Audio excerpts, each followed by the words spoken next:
Tazkirah 004, Ramadan bulan Lailatul Qadar yang lebih baik daripada 1000 bulan.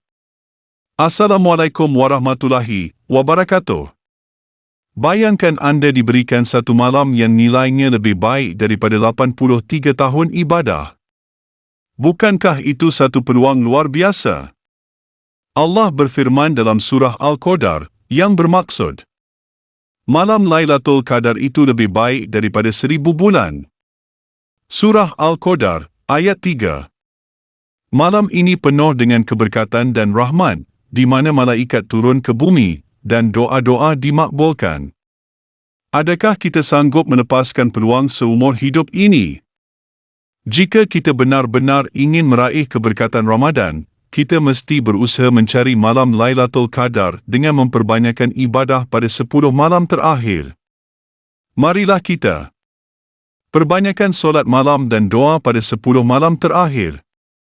Bersungguh-sungguh beribadah walaupun kita letih dan sibuk.